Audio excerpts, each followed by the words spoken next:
remercie de votre question. Comme vous avez pu vous en rendre compte vous-même, nous avons fait l'ensemble des départements de la région de Dakar, où sur place, nous avons effectivement trouvé que le matériel est bien acheminé.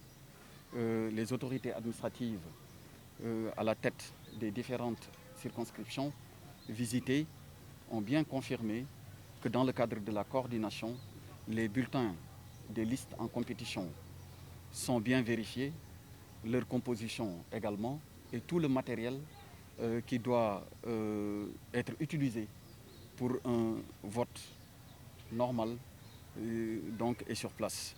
Alors ça c'est le premier volet. Le deuxième volet concerne l'aspect sécurisation pour permettre à tous les citoyens d'exercer leurs droits citoyens, au risque donc de me répéter, et que tout se passe bien. Vous avez donc pu vous en rendre compte. C'est le même constat que celui qui a été fait pour les régions de Diourbel et de Thiès. Des précisions également sur la présence des présidents de bureau de vote à l'heure.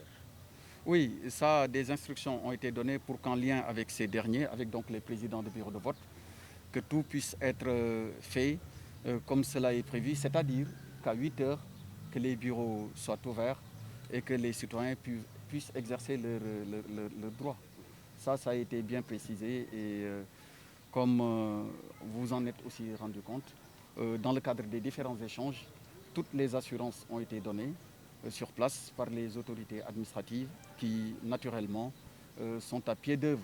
Et je tiens à les féliciter pour le remarquable travail qu'elles font depuis le début. Sans oublier, bien sûr, la DGE, qui est le bras technique du ministère pour l'organisation de ces élections. Monsieur le ministre, nous sommes à quelques heures de l'ouverture des centres de vote. Quel message aux citoyens sénégalais d'une part et de l'autre aux candidats? Oui, en fait, nous avons en charge l'organisation des élections. Donc notre devoir, c'est de faire en sorte que celle-ci, c'est-à-dire l'organisation, se passe normalement. S'agissant des citoyens, tout ce qu'on peut dire, c'est que chacun connaît son rôle. Je l'ai répété à plusieurs reprises, c'est un moment où on doit choisir. On doit choisir ceux qui sont à la tête donc des collectivités territoriales concernées par cette élection. Il s'agit de choisir donc les conseillers départementaux, municipaux et de ville. Chacun pourra faire son choix. Et s'agissant plus globalement des candidats, je n'ai pas un message particulier à leur endroit. C'est des personnes qui compétissent. Et comme dans toute compétition, je l'ai dit tantôt également, il y a de la passion, mais la raison doit toujours finir par l'emporter.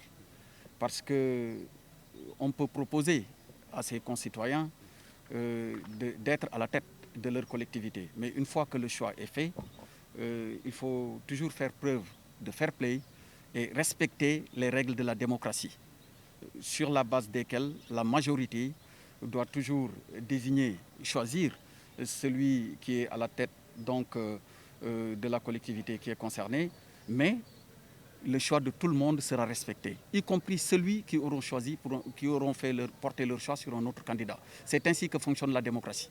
Elle est tout simplement belle. Monsieur le ministre, peut-être un mot sur le recrutement et la formation du personnel qui est en charge de l'organisation de ces élections. Et également, vous avez fait le tour de 5 départements. Est-ce que vous avez pu constater quelques manquements ou quelque chose qu'on doit revoir à quelques heures des élections? Alors, ce que je voudrais préciser à ce niveau, c'est qu'en fait, demain est le parachèvement d'un long processus.